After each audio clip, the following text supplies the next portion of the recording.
ऋषि मुनियों की पावन धरती, देश धर्म का नाता है। कहते सारे लोग यही हैं, गो हमारी माता है। जाग उठो ओ भारतवासी, जाग उठो ओ भारतवासी, गो पर छुरियां चलती हैं।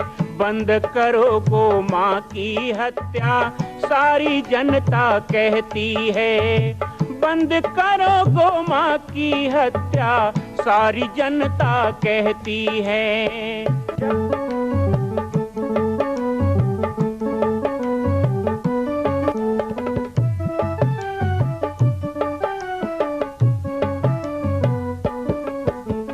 जगह जगह पर बूचड़ खाना, लाखों गौएं कटती हैं। किसे सुनाए व्यथा हमारी, नैना नीर बहाती हैं। रक्षा करना गौ माता की, रक्षा करना गौ माता की, गीता ज्ञान सिखाती है। बंद करो गो माँ की हत्या, सारी जनता कहती है। बंद करो गो माँ की हत्या, सारी जनता कहती है।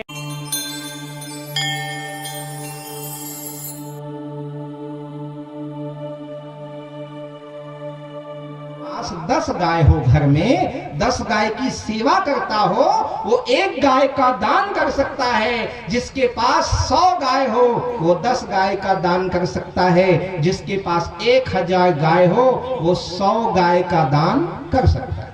अर्थात मेरे आश्रम में अभी 60 गाय हैं तो मैं 6 गाय दान कर सकता हूं, उससे ज्यादा मैं भी नहीं कर सकता। ये हमारे ऋषि मुनियों ने भी नियम बनाया। यहां तो 10 गाय देना है बोलते हैं, पता लगाओ तो 8 उसका है, 2 पड़ोसी का लाया है, घर में एक भी नहीं है। तो तुम जो दान दे रहे हो वो गौ दान से पुण्य तो नहीं मिलेगा, उल्टे तुम भी पाप के भागी बनोगे और मैं भी पाप का भागी बनूंगा। क्योंकि एक तो मैंने तुम्हारे घर से गाय हटा दिया, ये पाप मुझे लगेगा, और आपने अपनी सारी गाय दे दी तो गाय नहीं पालने का पाप आपको लगेगा। इसलिए हमने तो नियम ही बना दिया, पाटेश्वर धाम के गौशाला में बोर्ड ही लगा दिया, यहाँ गौदान नहीं लिया जाता, लिख दिया हम। अब कई लोग कहते हैं गौशाला बनाए पर गाय नहीं रखते। गाय रखते हैं ना, लेकिन अपनी कमाई का रखते हैं। हमारी गाय भी तो बच्चा देती है भाई, उसको कहाँ ले जाएंगे।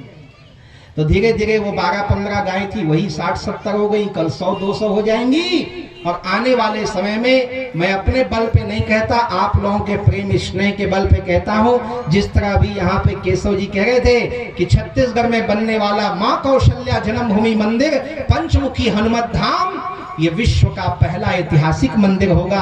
आने वाले भविष्य में लोग देखेंगे। इसी तरह कहता हूं कि पाटेश्वर धाम में बनने वाला हनुमान नंदीशाला गौ अभ्यारण्य 10,000 गायों की क्षमता का, ये भी हमारे प्रदेश का और देश का एकमात्र ऐसा तीर्थ होगा। ये बनेगा आगे, लेकिन ऐसे बनेगा, नियम से बनेगा, बेनियम नहीं बनेगा। किसी को सता के नहीं बनेगा, किसी को लालच दे के नहीं बनेगा, नियम से बनेगा। जैसे बन रहा है उन्नत किस्म से बनेगा। गाय की सेवा 10 की हो, लेकिन अच्छी सेवा। आप 200 रख लिए और खाने को नहीं दे रहे हो, भूखी मर रही हो, तो गोपाष्टमी के पर्व में एक गाय के पालन का संकल्प। मैं पिछली बार आया था आपके गांव में, तो मैंने कहा था कि जो विशाल मंदिर बन रहा है उसके आप सदस्य बनिए। बहुत से लोग सदस्य भी बने हैं पीरित में। हमारे अर्जुन पटेल जी यहाँ प्रभारी हैं, उनके पास लिस्ट रहता है, आपको वो भी याद करना है। अभी कई लोग मुझे पूछते हैं मंदिर बन के का महाराज जैसे कि थे, तमें कि तुम लिखा रहे थे डेटा के का महाराज जैसे कि तुम है थूके थूक में लागू बंधाई ऐसने कि थे भाई छत्तीसगढ़ी, थूके थूक में लागू नहीं बंधाई के थे। तो के थे वाह हमारे गांव 2-4 जन दे डगे तो ओकर उतना कनपूर्तिन बन गए। आधा मंदे हो आधा बने है, पूरा झंडे धूप पूरा बन जाए। ठीक बात है तो ताली बजाओ ना, गलत बोल रहा हूँ। लिखा दिन 11,051 21,000 51,000 और देख नाम में देखबे कौन जानते हैं महाराज। थोड़े माइक में बोली मैं नाने हो आज अलाउंस करूँ सबके, कौन कौन कतना कतना मोल भटकाए हो पीड़ित वाले। चिंता मत करो भाई, नहीं बोलूंगा माइक में, लेकिन आप जानते हो, हनुमान जी जानते हैं, मैं तो बीच का हूं, मुझे कोई मतलब नहीं है। आपने लिखाया, मैं जबरदस्ती तो नहीं बोला। मंच में आए हो, सम्मान दिया, कार्ड बांटा, आप लोगों का इज्जत किया। 5 साल 10 साल में दे देंगे, बोले 15 साल हो गए, कई जन चुप पावन। हाँ, धान के बाढ़ जाए कहा थे, 2100 2500 हो जाए, 3000 हो जाए, दान पुंजन दे लागे, वो उधारी में रहा। तो बिना दान लिखाए हो दिए मरोगे, बैल बनोगे नहीं तो ऊंट बनोगे। ये मैं नहीं कह रहा हूं भाई, गरुड़ पुराण महाराज बैठे, सब बात के वो साक्षी बैठे। वो कुर्सी में एकदम महाराज बैठा गए थे आजकल। महाराज साक्षी गोपाल, जगन्नाथ में जावे साक्षी गोपाल, बद्रीनाथ में जावे साक्षी गोपाल। तो बालक दास के प्रवचन में आवे ना तो एक जन महाराज जरूर बैठा था, साक्षी गोपाल कहा जाते। गरुड़ पुराण में लिखा है, ए जन्म में कर्जा कह के जावे तो जन्म में छूटे लगे। तो आप जरूर अपनी राशि को, क्योंकि जितना जल्दी हम इसे करेंगे उतना, आप नहीं चाहते क्या कि इतना बड़ा भव्य मंदिर जो अभी अधूरा है वो पूरा हो जाए। अभी तो थोड़ा कोरोना आने के कारण काम थोड़ा ढीला हो गया है, लेकिन अब बहुत जल्दी उसको करेंगे अच्छे से। मंदिर का निर्माण, एक तल बन गया, दूसरा तल अधूरा है, तीसरा तल भी बनेगा, भव्य शिखर भी लगेगा, स्वर्ण कलश चढ़ेगा और पूरा विश्व एक बार छत्तीसगढ़ को पलट के देखेगा। ये जीते जी होगा। मैं कोई भागीरथी टाइप 7वीं पीढ़ी के लिए नहीं बोल रहा हूँ, हम कह के जाएंगे, करेंगे। बहुत कार्य करना है, अभी तो पूरे समाज की जिम्मेदारी उठानी है, आगे आगे क्या होने वाला है। लेकिन आज गोपाष्टमी है, गोपाष्टमी के पर्व में ये जरूर कहना चाहूंगा कि गौ सेवा के लिए पाटेश्वर धाम सतत संकल्पित है और समर्पित है और संचालित भी कर रहा है नई नई योजना। उन परिवारों को आमंत्रण देता हूं कि जो कहते हैं कि घर में गाय नहीं रख सकता या नहीं है, तो उनको भी कहता हूं कि गौशाला की एक गाय गोद ले लो, एक गाय की सेवा का व्रत ले लो, ये गाय मेरी है। पाटेश्वर धाम में जो गोपालक बनते हैं उनके लिए एक शुल्क बना दिया कि वर्ष में आपको इतना, एक दिन 25 रुपए निकालते जाओ अपनी गाय के लिए। बल्कि नाम भी है, कमला, गौरी, यमुना, सरस्वती, सब नाम है गायों के। बकायदा वहां जाओ, गौ मंदिर में उनके फोटो टंगे हुए हैं, ये गाय इसकी है, ये गाय इसकी है, ये गाय की सेवा ये करता है, ऐसे सबके नाम लिखे हुए हैं। प्लस जब वो गाय जनती है तो उनको बकायदा फोन करते हैं कि आपकी गाय ने बछड़ा दिया है, बछिया दिया है, देखने आना। इसलिए 84 लाख योनि में गाय ही ऐसी प्राणी है, गाय ही वो देवता है जिसके गोबर गोमूत्र को भी मल नहीं कहते, गंदा नहीं कहते, बल्कि गंदा को साफ करने वाला कहते, जिसके गोबर से लीपे बिना। आज पूजा किए तो गौरी गणेश तो बनवाए होंगे महाराज जी, तो गौरी गणेश में भी सावधानी रखा करो। आजकल कहते हैं पूजा पाठ किए फल नहीं मिला, क्यों नहीं मिलता? क्योंकि वस्तु की शुद्धता और मंत्र की पवित्रता आवश्यक है। मंत्र भी शुद्ध हो गया, वस्तु पवित्र नहीं है तो फल नहीं मिलता। केवल पंचगव्य, गौ माता का दूध, दही, घी और गोबर गोमूत्र, ये 5 को कहते हैं पंचामृत, पंचगव्य। यही पंचगव्य है। ये एक गुड़ शक्कर वाला बाद में बनाना शुरू किए हैं। पहले पंचामृत कैसे बनता था? गोबर को कपड़े से निचोड़ कर उसका रस निकालते थे, उसका डबल गोमूत्र डालते थे, उसका डबल दूध डालते थे, उसका डबल दही डालते थे, ऐसे उसका डबल घी डालते थे। सबसे ज्यादा घी, फिर दही, फिर ऐसे अभी भी बना सकते हैं, दूध, फिर मूत्र, फिर गाय का गोबर का रस। ये 5 चीज मिलाओ। भले वो मीठा नहीं लगता था, लेकिन वो क्या था? अकाल मृत्यु को हरने वाला, सारी बीमारी दूर करने वाला। अकाल मृत्यु हरणम सर्व व्याधि विनाशनम विष्णु पादोदकम पित्वा पुनर्जन्म न विद्यते। पुनर्जन्म को नाश करने वाला, इसी जन्म में मोक्ष देने वाला। ये पंचगव्य है। इसमें गुड़, शक्कर, यहाँ तक गंगा जल भी मिलाने की जरूरत नहीं है, क्योंकि गंगा एक बार प्रदूषित हो सकती है, लेकिन गौमूत्र प्रदूषित होने वाला नहीं है। गंगा के लिए इलाहाबाद, काशी जाना पड़ेगा। हमारे धर्म शास्त्रों में कहा गया, कई संहिताओं में उल्लेख है, कई संहिताओं में उल्लेख है, जिसमें सबसे ज्यादा नारद सूक्ति का प्रमाण मिलता है। नारद संहिता कहती है कि यदि कोई व्यक्ति मर रहा हो, अंतिम क्षण हो, और उसके मुंह में गंगा जल डालने के लिए आसपास गंगा जल ना हो, तो गोमूत्र का एक बूंद भी उसके मुख में डाल दिया जाए तो सायुज्य मुक्ति को प्राप्त हो सकता है। वो गंगा है, गौ माता का मूत्र।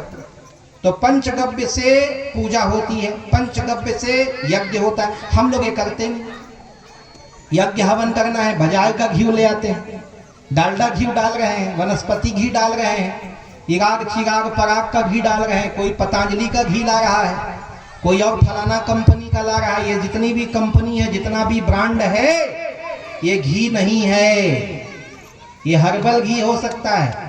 मैं मानता हूं कि चलो पतंजलि का घी है भाई, तो बाबा जी का घी है भाई, तो चलो इसमें चर्बी नहीं होगा गाय का, लेकिन घी तो हो ही नहीं सकता। 350 रुपए किलो में कौन यहाँ पे गाय पालने वाले बैठे हो जो घी बना दे दोगे? चलो मैं खरीदूंगा 100 कुंटल, 350 रुपए किलो घी बनी। लेकिन ये जितनी कंपनियां हैं घी के नाम में पाम ऑयल और सारी चीजें बेच रही हैं, इसीलिए ये सब घी डालते हो, स्वाहा स्वाहा करते हो, फल नहीं मिलता। गणेश बैठाते हो, फल नहीं मिलता। दुर्गा बैठाते हो, फल नहीं मिलता। अरे अपने घर में गाय है, वो गाय के दूध से दही जमा कर और घी बनाओ। 1 किलो मत डालो, 1 चम्मच डालो, लेकिन गाय के घी को डालो तो वही यज्ञ का फल मिलेगा। वही यज्ञ यज्ञ है, दूसरा यज्ञ यज्ञ हो ही नहीं सकता। गाय के गोबर से गौरी गणेश बनेगा। महाराज कहते हैं जाओ जजमान गोबर ले आओ। बहुत सावधानी से सुनना और सावधानी से करना। गोपाष्टमी का प्रसाद दे रहा हूं गौठान में बैठकर। जाओ जजमान गोबर ले आओ। गौठान गए, जाकर ले आए, कोई भी गोबर उठा के, अरे भैया देख तो ले गाय का है कि नहीं। आज का गोबर के बना रहे महाराजों मतलब पूछना चाहिए भाई, एक तो मशीन धरना चाहिए कि महाराज मतलब गोबर चेक करे, बैला के एक, भैंसा के एक, भैंसी के एक, गाय के, और महाराज धरना चाहिए भाई। मतलब ही गाय पे बताओ, इतना तुम रितो दिए सब दूध की, और कहीं गौरी गणेश शुद्ध नहीं है तो भैंसा गोबर धरा दिए महाराज। अहू बनैस लागू हल्दी पोनी जल्दी जाना है, ले गम गति, कहाँ गम गम पति ने गोबर गणेश की पूजा कर रहे हैं। वो गौरी गणेश नहीं है। गौरी गणेश केवल गाय के गोबर से बनेगा, पंचामृत केवल गाय के दूध दही से बनेगा, यज्ञ केवल गाय के घी से होगा। यदि पूजित है तो केवल गौ माता है, दूसरी नहीं है। तो एक आदमी मेरे पीछे पड़ गया, अच्छा तो जर्सी गाय गाय नो है का? ऐसे मैं के ओकर दूध पिए से तिकमुल पूछा था उसके हम, ये जर्सी गाय दूध बोला था। ये तो पूछने का सवाल ही नहीं, अंधा भी जान जाता है कि जर्सी गाय गाय जैसी गाय, गाय नो है, गाय जैसी। तो बोला कि दिन जर्सी, वो गाय जैसी एक जानवर है, गाय नहीं है। दूध तो सुअर भी देता है, तो क्या उसका पियोगे? अब पी भी रहे हैं सब, पॉकेट में क्या है, शहर वाले तो वही पी रहे हैं, नकली मिलावटी सुअर का, भेड़ का, बकरे का, ऊंट का सब बना के दे रहे हैं, सब रिफाइंड किया जा रहा है। दूध ही नहीं है तो भी दूध कह के पी रहे, पियो। लेकिन गाय का दूध है। मुझे पूछा किसान जर्सी, मैंने कहा एक घर में तो गया तो 1 गिलास दूध ले आया, बाबा जी पियो। मैंने कहा नहीं पीऊंगा। बोले अच्छा देख लिए लगता है भैंसी को। मैं कहा मैं भैंस का दूध नहीं पीता, मैं गाय का ही दूध पीता हूँ। उसने कहा क्यों? गाय माता है, भैंस भी तो दूध देती, भैंस माता क्यों नहीं है? मैंने कहा वो तो अपने बाप से पूछ, अपने दादाजी से पूछ, और संत महात्मा से पूछ, रामायण गीता लिखने वाले से पूछ, मुझे मत पूछ। वो लोग बोले कभी भैंस माता की जय? होती है भैंस माता, होती है जर्सी माता, होती है सुअर माता, गौ माता ही माता है ना। नहीं तो गाय से नाता है, भैंस से। मैं कहा है ना, गाय हमारी माता है और भैंस हमारी। कौन कौन पोसे हो? हाथ उठाओ। नहीं पोसे हो कौन? अरे गाय माता है, मैंने कहा भैंस मौसी है। गाय माता है, भैंस से भी रिश्ता है, चलो मौसी है। तो उसने कहा ये जर्सी गाय, वो तो मेरे मैडम है।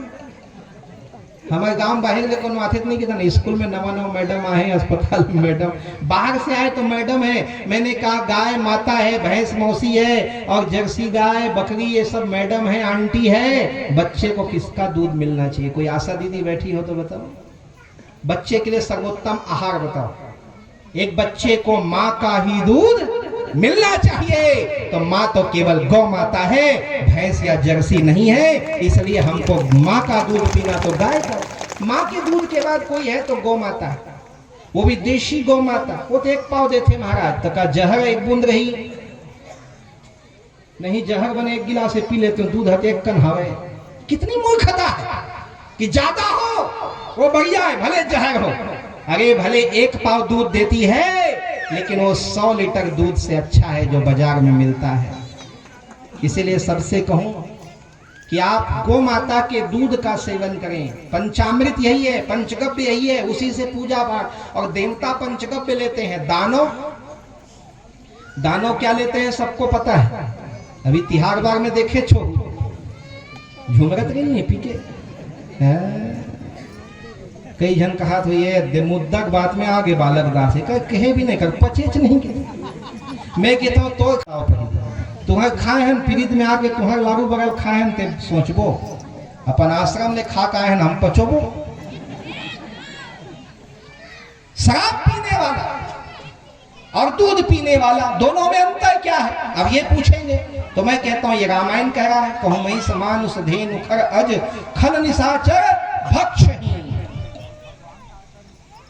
तो मांस मदिरा का त्याग करके गौ माता के दूध दही घी पंचगव्य का सेवन करने का संकल्प लेना गोपाष्टमी का पर्व है। और मैं इसलिए नहीं कहता कि आपको खराब लगे। कई लोग सोचते होंगे कि हम संत महात्मा मांस के बारे में बोलते हैं, अंडा मछली के बारे में बोलते हैं, शराब पीने वालों के बारे में बोलते हैं तो हमें कोई उनसे दुश्मनी है। अरे दुश्मनी नहीं है। डॉक्टर यदि मरीज को सुई लगाता है, कड़वा कड़वा दवा देता है तो क्या डॉक्टर दुश्मन है मरीज का? नहीं, दुश्मनी दिखाने के लिए डॉक्टर सुई लगाता है क्या बताओ है?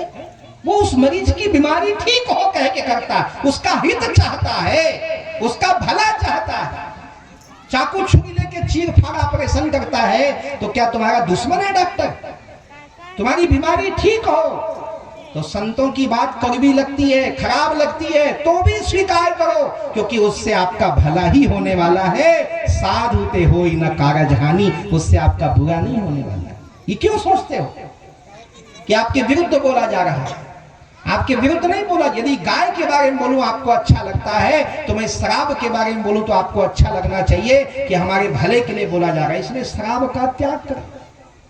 हमारी माताएं बहनें कितना प्रयास करती हैं, नशा उन्मूलन के लिए प्रयास करती हैं, शराबबंदी के लिए प्रयास करती हैं। यदि पुरुष भी इतना करने लग जाए तो अपने आप समाज ठीक हो सकता है। एक समय था कि दूध की नदियां बहती थी, आज दूध दिखता नहीं।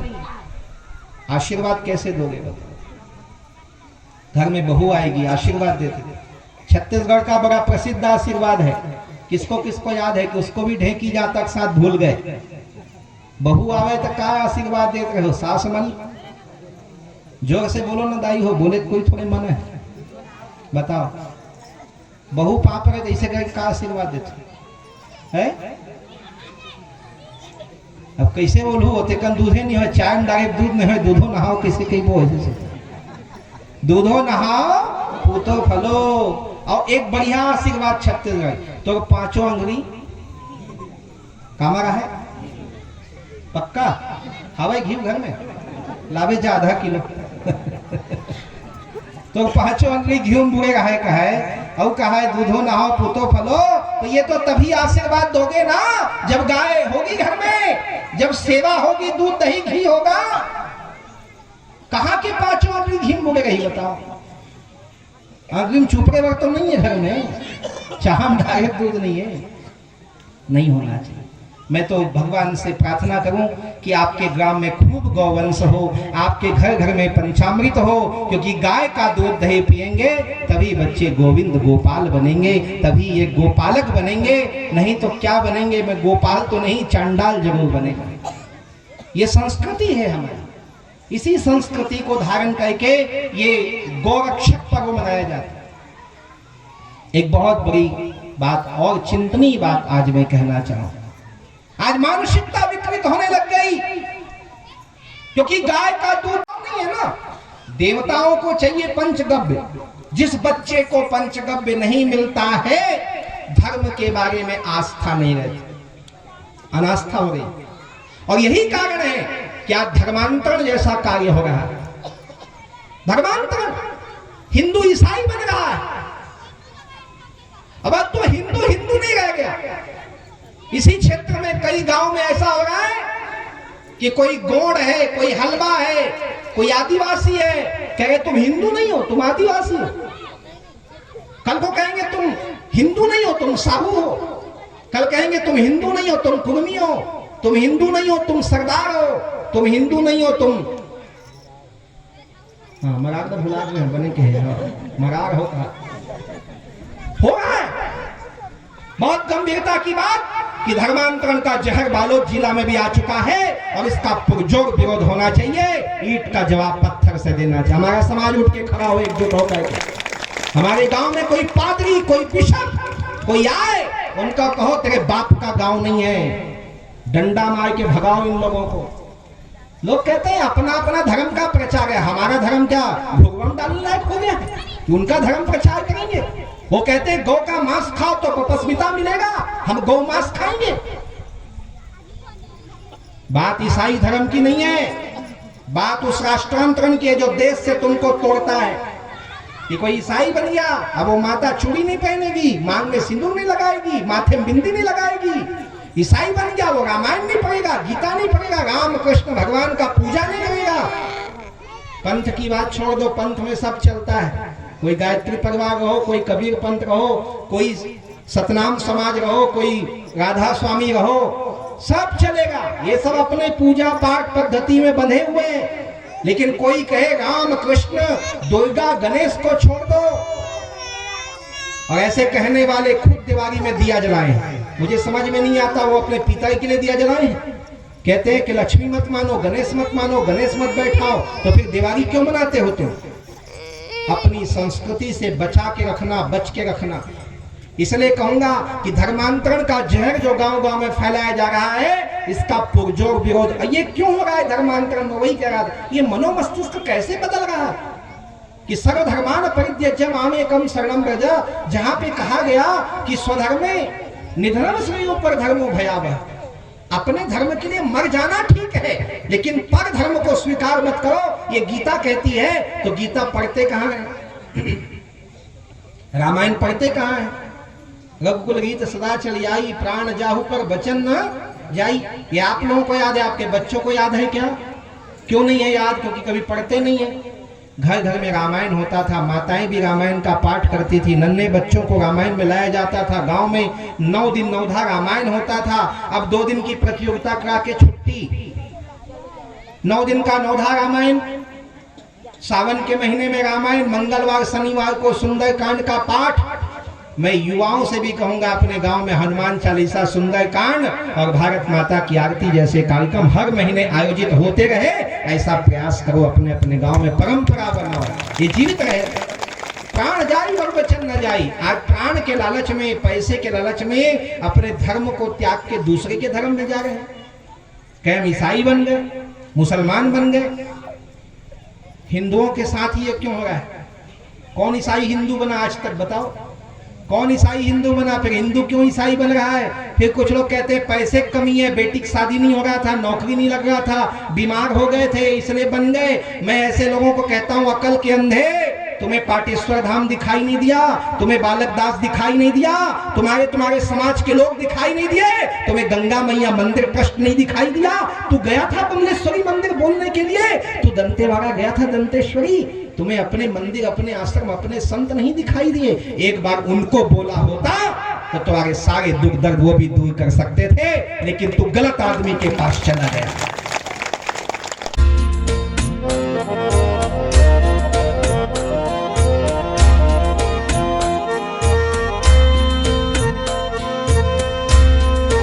मां कौशल्या की पावन जन्मभूमि छत्तीसगढ़ प्रांत में बालोद जिला में स्थित है श्री सर्वसिद्ध शक्तिपीठ जामड़ी पाटेश्वर धाम। परम पूज्य सद्गुरुदेव राजयोगी बाबा जी की तपस्थली श्री पाटेश्वर धाम और विश्व के अद्वितीय मां कौशल्या जन्मभूमि मंदिर निर्माण का दर्शन करने और इसी प्रकार समसामयिक विषयों पर अपना ज्ञान वर्धन करने के लिए और 10,000 गायों के लिए बनने वाले श्री हनुमान नंदीशाला गो अभ्यारण्य का समाचार प्राप्त करने के लिए आप सभी देखते रहें YouTube चैनल पर राम बालक दास, और हमारे चैनल को आप सभी सब्सक्राइब करें, घंटी का बटन दबाएं ताकि आप सूचनाओं से जुड़े रह सकें। जय श्री राम, जय गौ माता, जय गोपाल।